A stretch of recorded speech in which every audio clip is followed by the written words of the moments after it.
We need firefighters for that. Paano makakadaan ng firefighters? There's no firefighters, Daddy.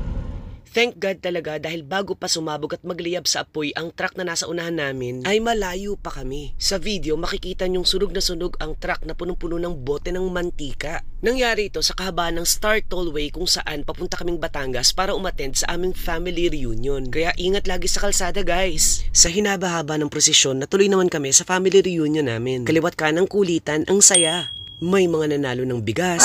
At si Mama, aba-aba, winner din. Hindi rin nagpatalo sa swerte ang anak kong si Aldeo. Hindi talaga ako swerte sa raffle. Sumayaw na ang mga bagets.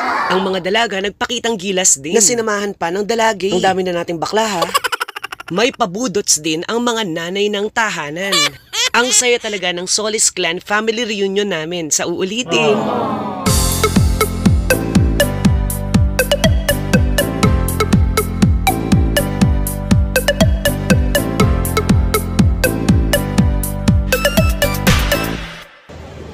I love you.